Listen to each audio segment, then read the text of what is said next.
is the Nurses Doing GAMSAT Podcast, brought to you by Thankfully GAMSAT. We're here to teach you how to smash the GAMSAT, get into medicine, and become a flippin' great doctor. All right. If you're a nurse, a science student, or a healthcare worker preparing for the GAMSAT, there's a good chance Section 2 feels a little bit weird. Maybe that's the weird section for you. Section 3 feels like science. Section 1 feels like reading. But Section 2, suddenly you're expected to write 2 thoughtful essays under time pressure about topics that you don't think about much, like politics, taxation, maybe even justice, ambition, pity, originality, regret, truth, or whatever ASA feels like throwing at you on that day. And if that sounds terrifying, then today's episode is going to help you. Welcome back to the Nurses Doing GAMSAT podcast. We're here to help nurses, healthcare professionals, even science students and future doctors prepare for the GAMSAT. I'm Dr. Tom, founder of Thankfully GAMSAT, and today I am joined by Bella, who leads our Section 2 team. Hi, Bella. Hi, Tom. How are you? Very good. Thanks for joining us. So Bella, just to give you a little quick intro, Bella scored an 83 in the essay section, even though she thought it would be her worst section. She was worried about it initially, and she is on her way to going to the UK to a medical school over there. Is that St. George's? It is, yes. It is St. George's. Excellent. And so in today's episode, we're going to talk about what Section 2 actually is, why students struggle with it, how to overcome these problems, how Bella prepared, going from a section that she struggled with to one that she clearly thrives in, and what to do to start your prep and to really do well in it.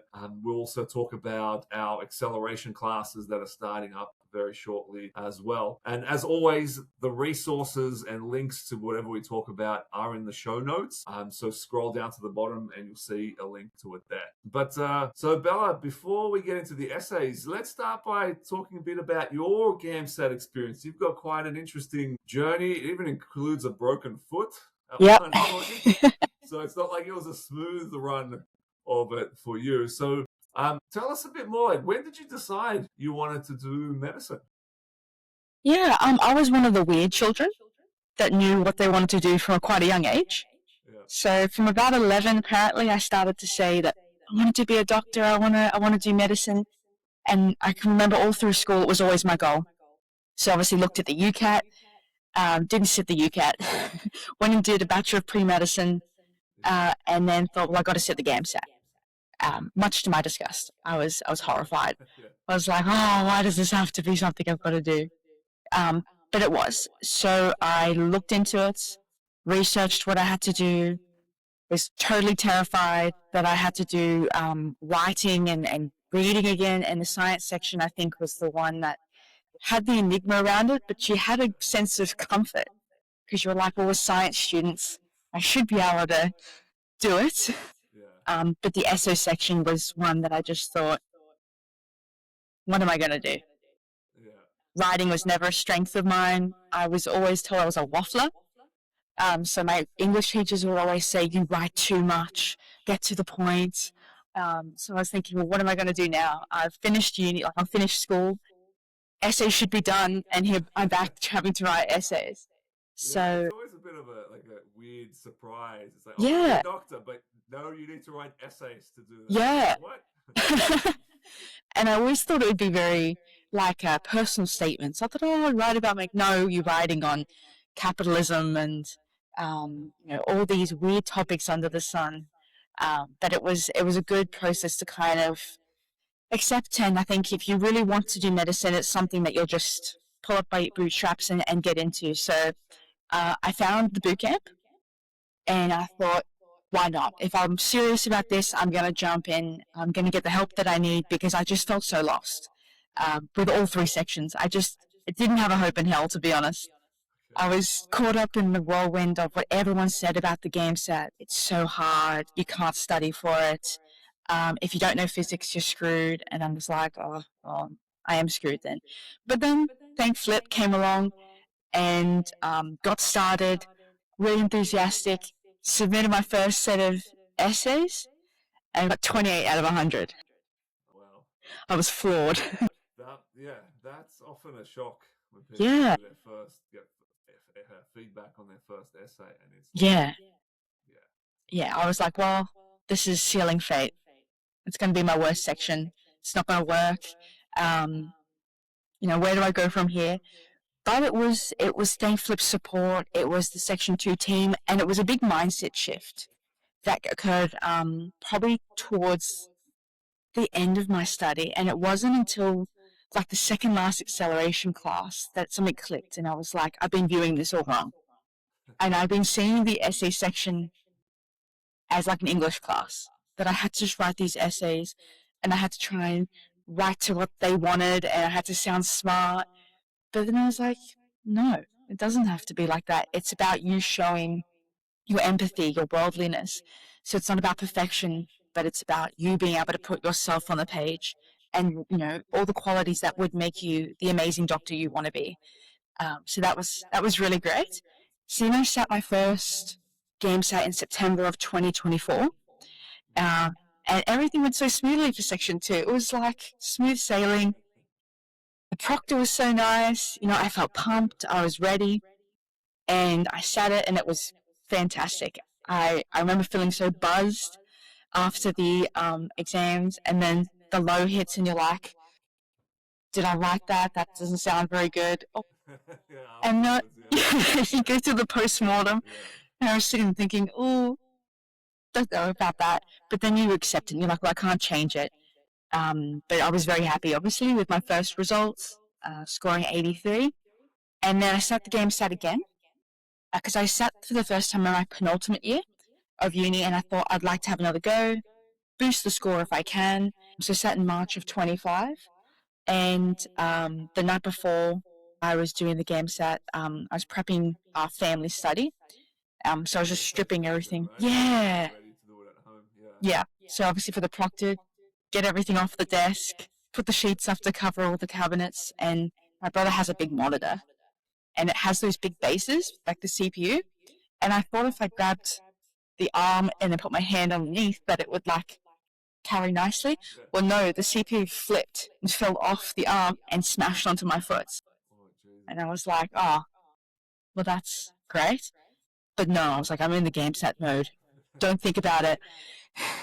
Doesn't matter what happened now. Focus is the essay section. So then I got That was the night before you dropped that thing on your foot. Yep. And did you say you broke your foot? I did. Did you go to the hospital that night to get it checked? No. You're like, no, I got GAMSAT. I got the Exactly. section tomorrow. No time. That's exactly right. Because my mum was like, well, what do you want to do? And I was like, no, this is my time. This is my time. I've prepped for the essay section. I'm ready. So no, I didn't go to the I actually didn't go until after Section 1 and 3, because I was like, no, I'm ready. Like, I'm not getting out of there. Probably shouldn't have done that.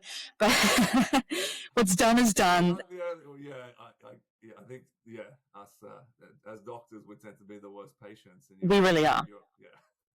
Because that's actually what my GP was like. Yes, I totally get it. So just backtrack a little bit. That first one, after that first GAMSAT, that's when you got the 83. Yes. Right. Then you wanted to increase your overall score, so you had time before you finished uni, so you did it again.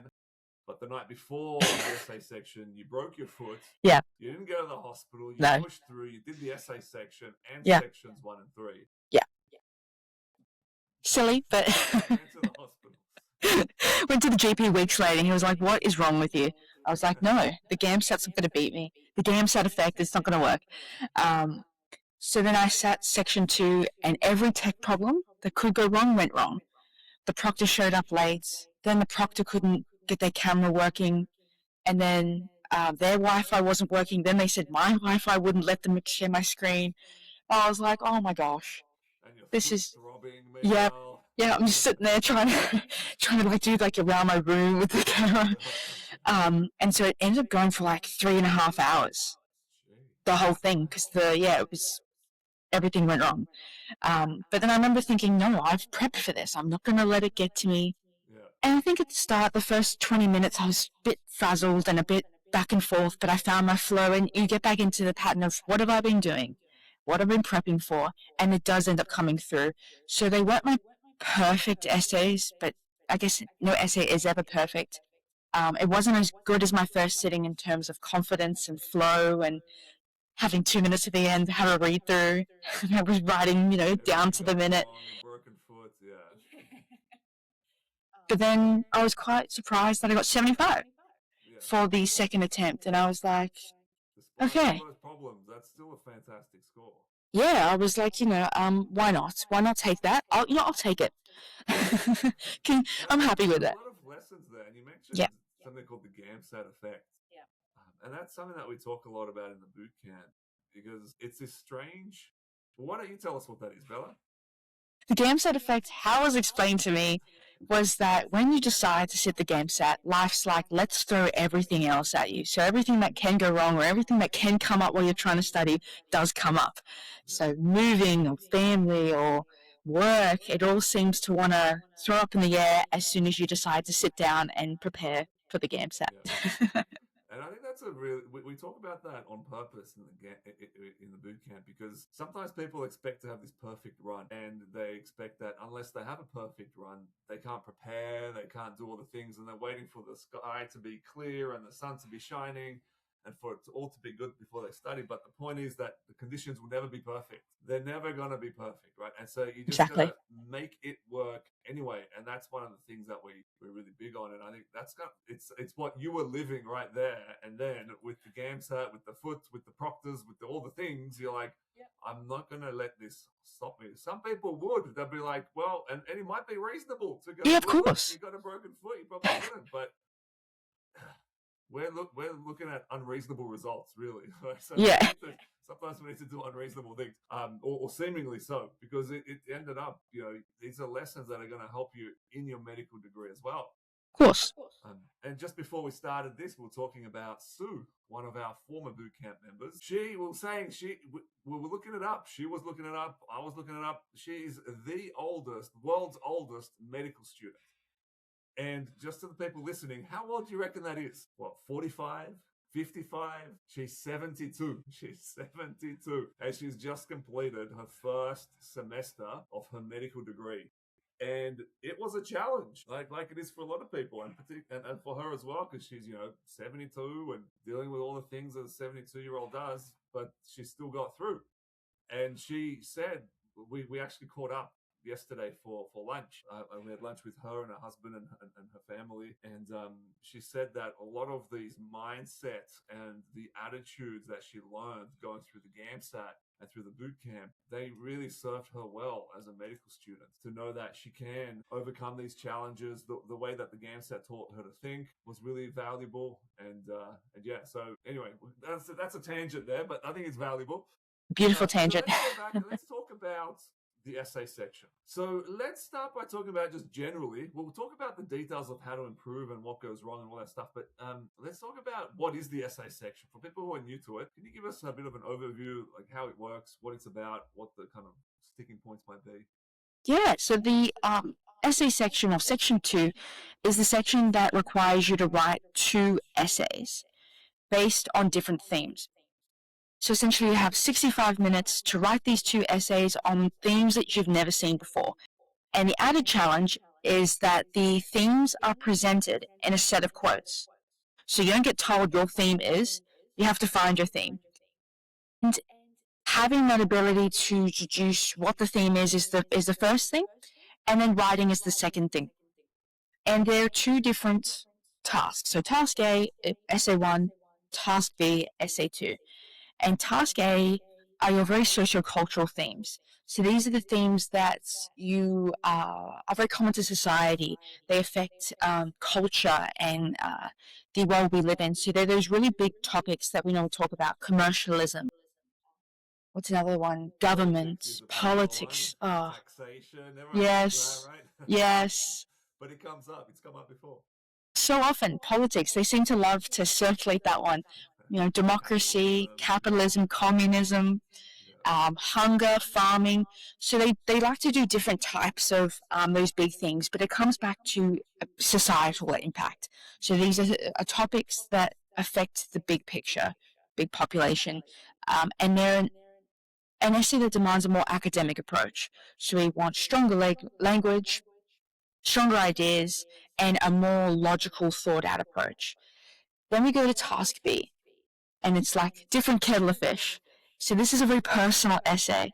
So those quote sets, or the themes that you'll get are really personally motivated, very emotional. Regret, sadness, happiness, motivation, hope, love. Loving your pets was one, apparently. Yeah. So they're very personal themes, and they require a lot more introspection, reflection, and for you to show that more human side of yourself rather than just the logic.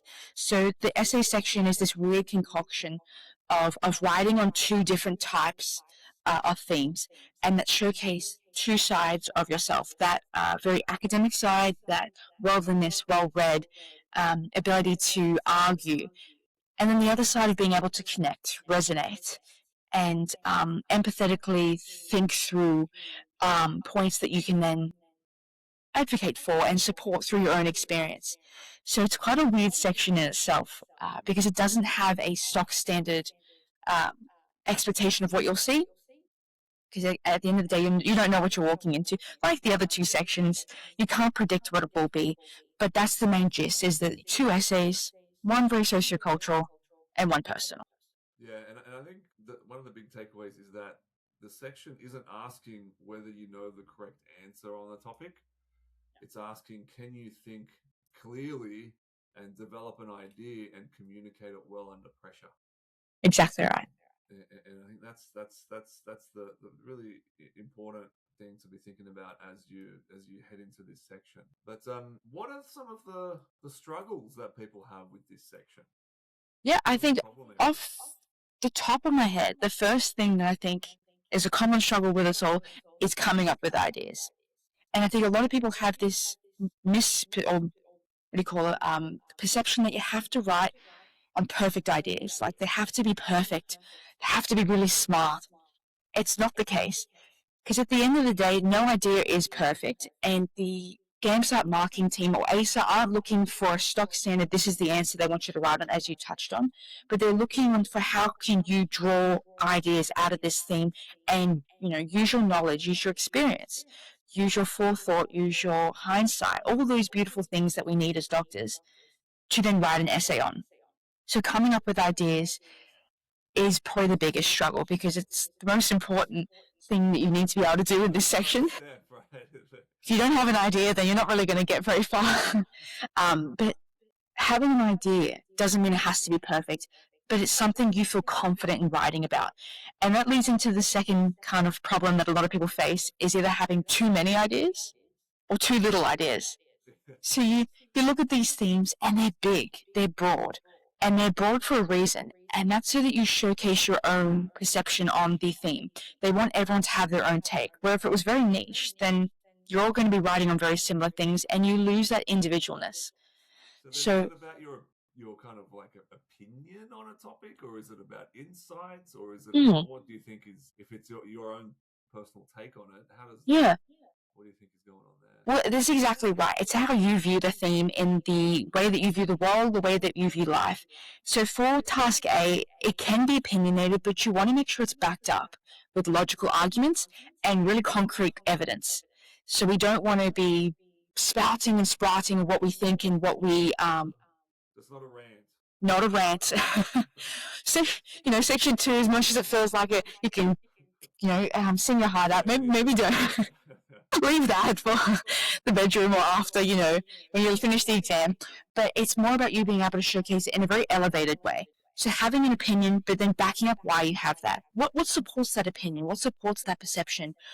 And for task A, we want really logical arguments. We want them to be well-rounded, and we want them to be worldly, and also considering multiple viewpoints. So are you taking into consideration what society views? Are you taking into consideration what stigmas could be present in this theme? With task B, you can be a lot more relaxed and fluent with your opinion. That one's a lot more personal, and you can take your own opinion. And I would heavily encourage that, because that is your ability, or your opportunity, I should say, to showcase yourself and to put yourself, unapologetically in front of the markers and saying, and this is what I want to do with my life, and this is why I see these things the way I do. and how I will take this forward into my medical career. So that is one of the hard things about the essay section, because it's a double-edged sword, because you can rant and rave, or you can not have any ideas at all. So I think that's the big thing. Yeah, and a lot of the students I've spoken to, they're in one of those. It's generally the I don't have enough ideas. Yeah. But there are those people who are like, I have so many ideas, I just don't know which one to go with. They bounce around all over the place, and none of it really makes sense. And then there's the other ones who are like, I never really thought about this. I've never thought about this before. I have no idea what to say. Where do I begin? All right, so let's say you've overcome that. Then it's what comes after that? Like, so you know, you've got an idea. Yeah. I think structure. I think having a really weak structure is something that's very common, unfortunately, and something that is the downfall for a lot of students or people wanting to sit the GAMSAT, because they have this, I have the idea, but then how do I present it? How do I write? How do I make a thesis?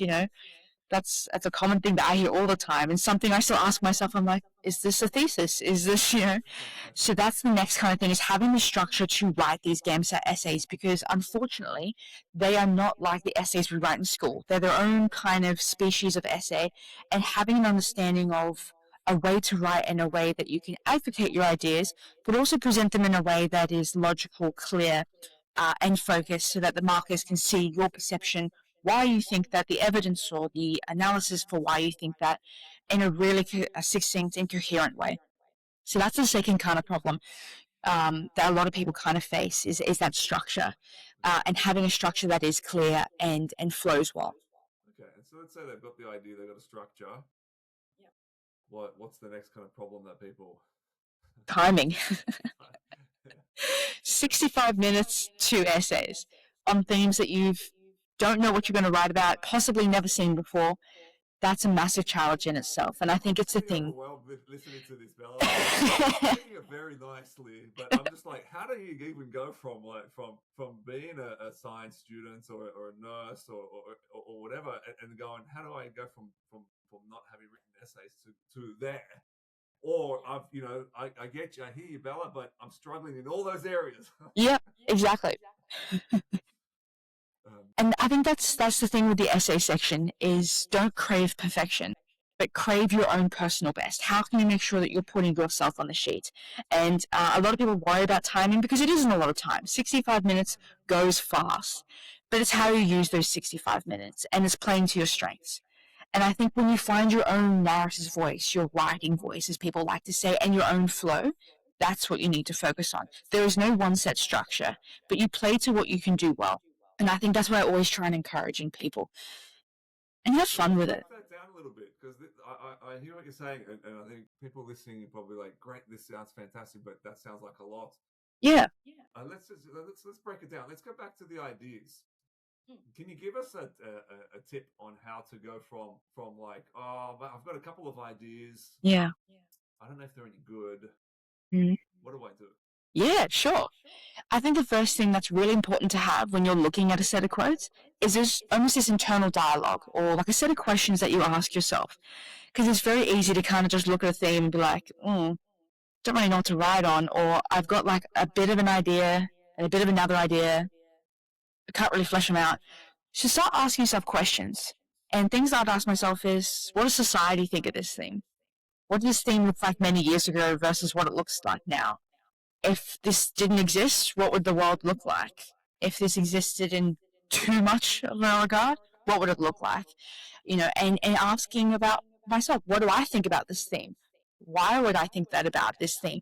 And you'll find the more questions you ask, the more questions you'll then think of. And then you start to piece it together. Yeah. All of a sudden, I'm already like just thinking about that. Yeah. You get a stack of... Exactly. You only ask 2 questions and you're like, okay, I've got an idea now. Okay. I'm starting writing.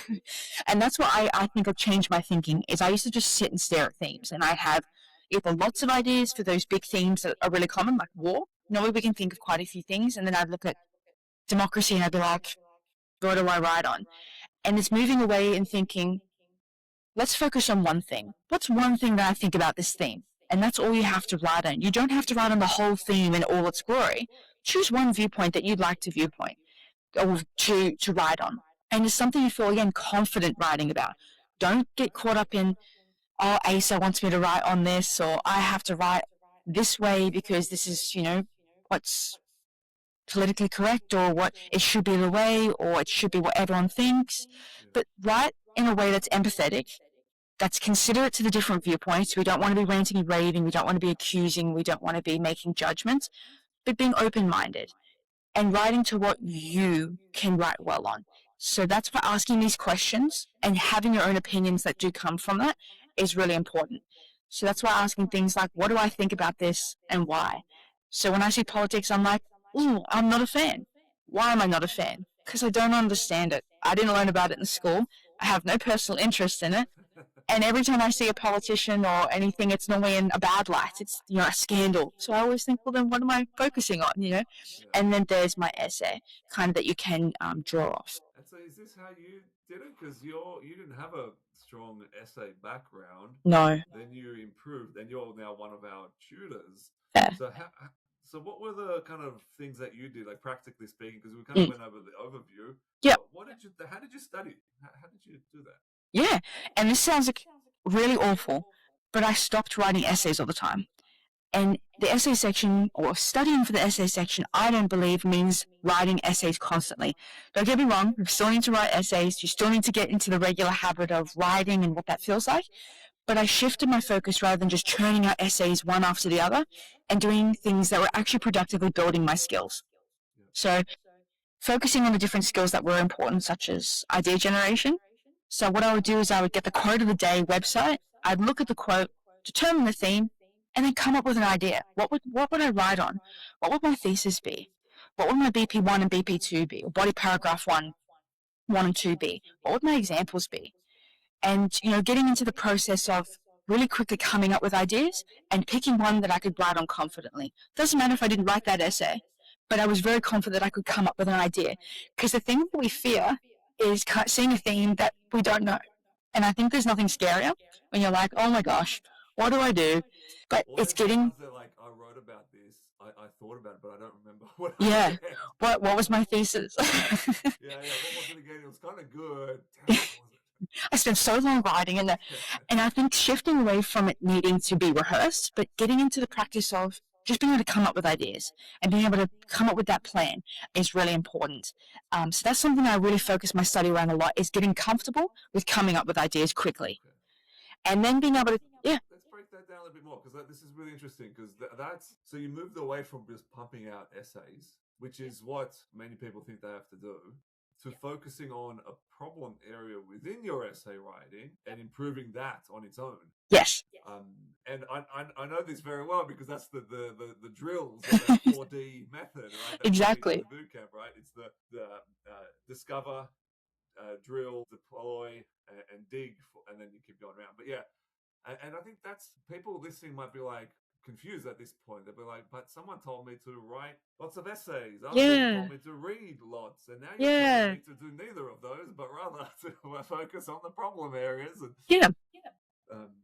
And I think what the takeaway from that is that there is no like one size fits all answer to the essays, because every person has a different background. They have different experiences that they can write about. They have different strengths within the writing process. Exactly right. And this is where what you're talking about, Bella, is really valuable, because for you it was coming up with ideas. Yes. That was your problem area. So you delved into that with the drills and the exercises that was probably from the boot camp gave you, and you went through and fixed up that problem. Yep. Exactly right.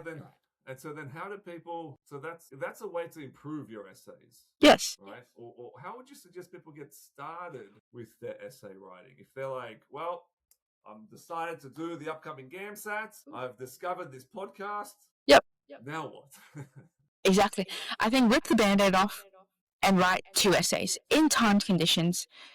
And it will be the hardest 2 essays that you write, because it's the unknown, it's the unfamiliar. Write those 2 essays, and make sure you stick to timing. 65 minutes, you never get 30 seconds more. Stick to the timing and give it your all. See what comes out, then walk away from them. Have a break, clear your head, and then come back and read them again with a really clear mind, and be like English teacher level mean, where you're like, I'm going to dissect this, and I'm going to be like, what is horrible about this essay? What do I need to actually get into shape? And really be truthfully honest with yourself about where do I need to improve. And that can be really hard because obviously when you're looking at your own essays, we're either one or two people, we're really critical and we hate everything, or we're the other way and we understand our own thinking. And that's normal because you've obviously written these. So even giving them to someone else, preferably someone that is familiar with the GAMSAT, also maybe sitting the GAMSAT too, and dissect it. Go back to the drawing board and be like, well, why did I come up with the idea? What was my idea? Did I just fall into it because I had to start writing? Did I sit there and not write anything? And go through the process again. And then from that, what are the big takeaways that you want to focus on? And pick one. So for me, it was idea generation. I really struggled with the ideas, and then I would just be surface level ideas that had no depth, they weren't going anywhere, they would take different tangents, and it just wasn't cohesive at all. So then I focused on idea generation. I drilled that, looking at quotes, quotes of the day, coming up with ideas. Even reverse engineering, I would look at an argument for something. You might read in the paper, like the newspaper. That's it. Lost in my mind. I was like, what is that paper called? Yeah, that thing that no one reads anymore. Exactly. Sometimes you'd even have a look at that or in the news and you see people's opinions, opinion piece on this. Reverse engineer it, come up with a thesis, come up with, what the theme would be. What would be the opposing thought of that? How would you go against that? And getting very comfortable with, again, coming up with ideas. Back to the drawing board. Write the essays again. A good one with that. Yeah. Some of our boot campers, what they've done is they've brought up the topics with their friends and family and Yeah. had a discussion with them. Yeah.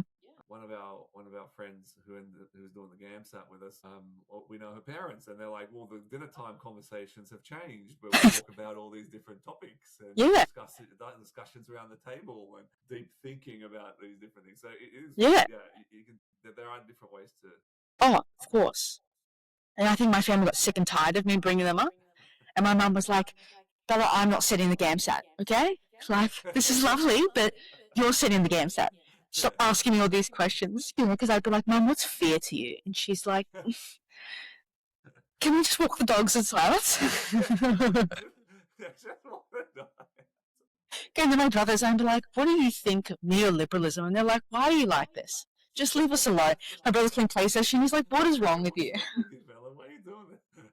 And my dad was like, please stop. Don't hold the conversation at the dinner. So definitely do it, though, because you get really great perceptions when you talk to people, because you're like, this is what I think about war, or this is what I think about politics. And then someone's like, well, have you ever thought of this? And you're like, wow, that's actually really insightful. I could write on that. Or it even makes you think more deeply about your own ideas, because you're like, no, I don't agree with that. This is why. And you get out that, that really important reasoning. Yeah, and I think that's a really important point there. Like, this is almost like a fundamental distinction between people who get through the GAMSAT and some people who don't, because some people are looking for, what's the trick? Yeah. What's the hack here?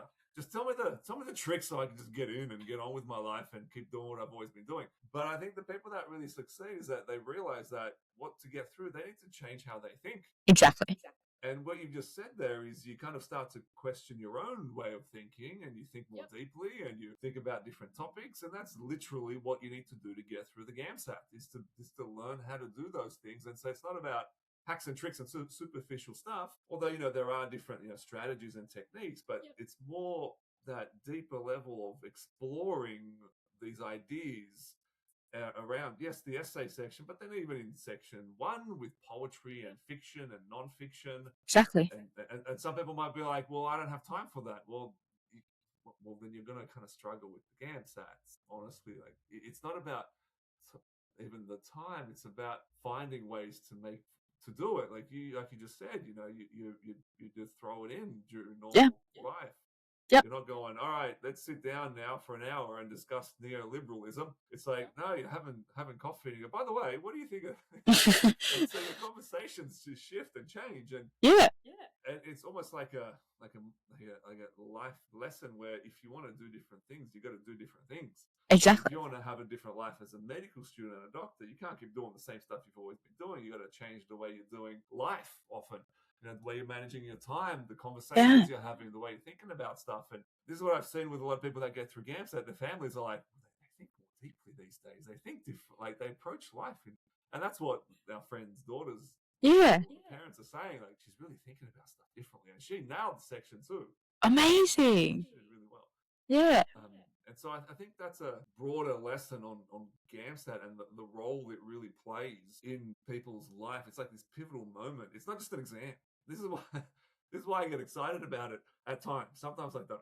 Sometimes I do. But when I do, because it is this kind of almost like this transition phase where we go from life happens, or hopefully I can get through it, to I'm taking ownership, control, and I'm going to try and control what I can and take ownership for what I can and make the shifts and make the changes, almost like going from pre-adult to adult state. Where you kind of shift into a different path. So, anyway, that's an interesting tangent there. It was a good one there. It's a deeper conversation. But I think that's the beautiful thing about the essay section, is it requires that flexibility. It requires that mindset shift. It requires that step to go, I'm going to step into the unknown and I'm going to do what I need to do to get through the tunnel kind of thing. And I think a lot of people think, oh, just tell me what I need to write, and it's exactly, they want the hack. But the sooner you accept that there is no hack and you just get on with writing the way you write best, then that's when things will start to fall into place. And I even found that when I had that mindset shift with my Section 2, Section 1 became so much easier. I stopped looking for the, what are they putting in here? Where's the clue? And started looking at it as more deeply. Why are they asking these questions? Why have they chosen, this theme or this poem or this, and you stop looking at it as like a trick or like they're trying to catch you out, but instead actually in a way that's more elevated and the purpose of it and showing your skills. So I think that's the beautiful thing about the essay section. And you get to a point where you start to enjoy writing essays.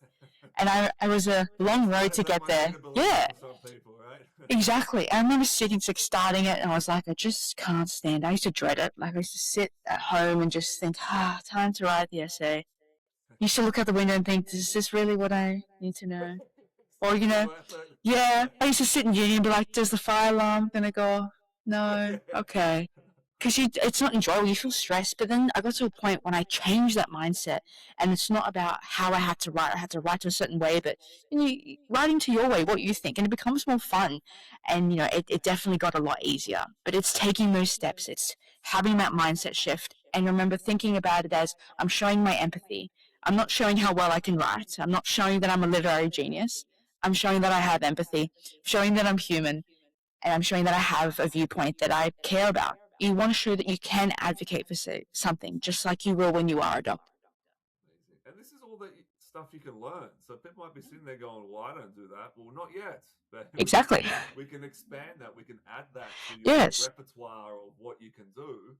And that's literally what we do in our acceleration classes and our bootcamp program. Like, the acceleration classes is what Bella went through, and we start off with the basics, with the ID generation. Well, firstly, we go. First step is we see where you stand. Yes, the baseline. You're writing an essay and reviewing it. Then we help you with the ID generation, then the structure, and then we kind of build it out stepwise in a way that actually works.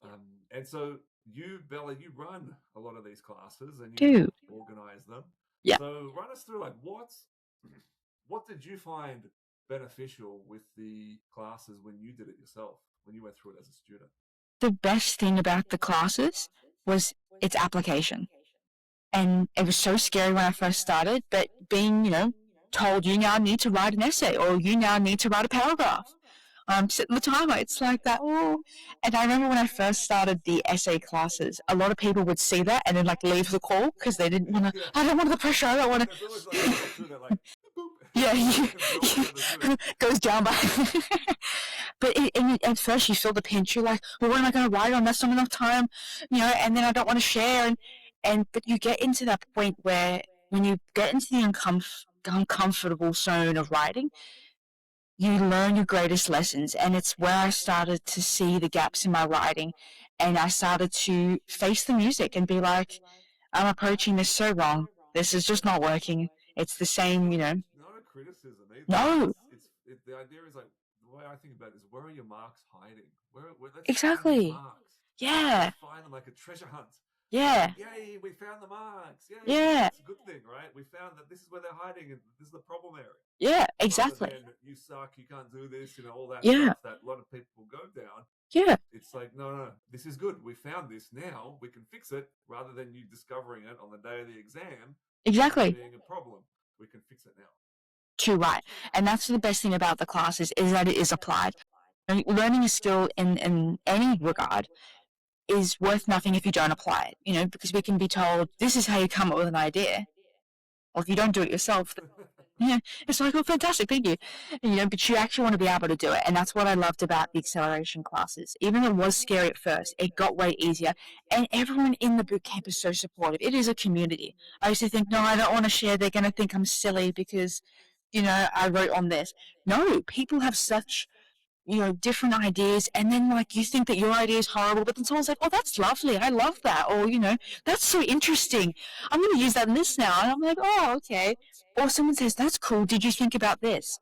And that's what I really enjoyed is that kind of sharing, that participation, that engagement, and then you start seeing the same people at the classes. And that's actually how I started a study group in the boot camp, was that I started seeing the same people in every class. And then one of them reached out to me and was like, do you want to be in a study group? I was like, sure. And then, we used to have the chats about the essays and what we think about themes and how we would come up with these ideas, or what we would write about and how we would support them. And that's, at the end of the day, the most valuable conversations to have. It's not the actual writing the essay, but as much as that is very important, it's what goes into it, and that preparation is what pays off on the day, because you get so used to coming up with ideas, being able to advocate for them, that on the day it's second nature. It just comes out, and you move pretty fast because the adrenaline kicks in, and it all comes. Yeah, yeah. Sets off the right things. It really does. It really. I don't think I could ever type that fast in my life.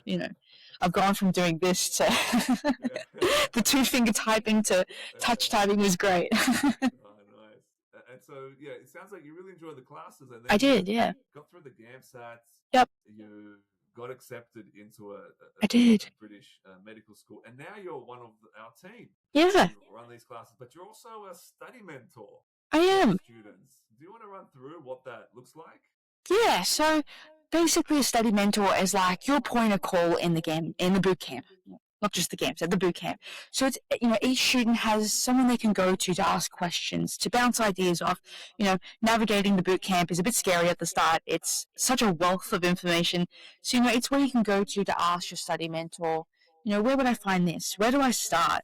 I've done this. Now what do I do, kind of thing. And that's what I love being able to do with students. It's so fun to see everyone's unique plans, because no GAMSAT sitting is the same and no GAMSAT student is the same. We all have our different paths, and everyone will say, oh, we're all in the same boat. But I hate that expression, because I think we're all in the same ocean. You're all in your own different boats, because some parts have rips, some parts are smooth sailing.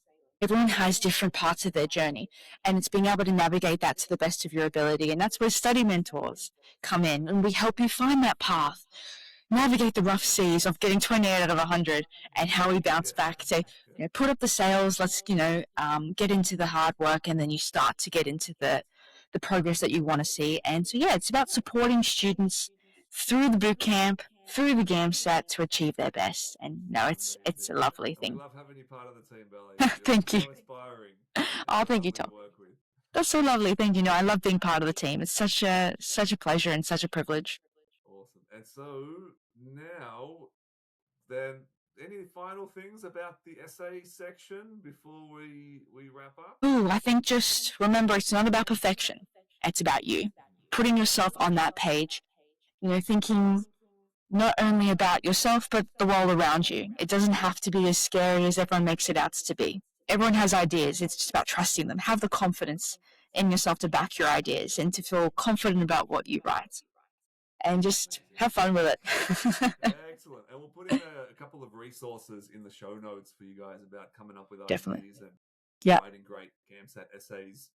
And if you'd like to have Bella as your student mentor, the study mentor, you can click the link and chat to the team about the boot camp as well, and we can go from there. But thank you, Bella, for running us through this. It's been very insightful, very helpful, and hopefully we'll have you back on soon. Looking forward to it. Thanks so much, Tom. See you guys. See you next time. Hey, I have a cool gift for you, just for listening to the Nurses Doing GAMSAT podcast. We do some of our best work in our Facebook group called, you guessed it, Nurses Doing GAMSAT. It's free to join, and every day we're sharing actionable guides, tips and tricks, and really just how to smash the exam and get into medicine. You can join today by searching Nurses Doing GAMSAT on Facebook. Thanks for listening to another episode, and I'll see you next time.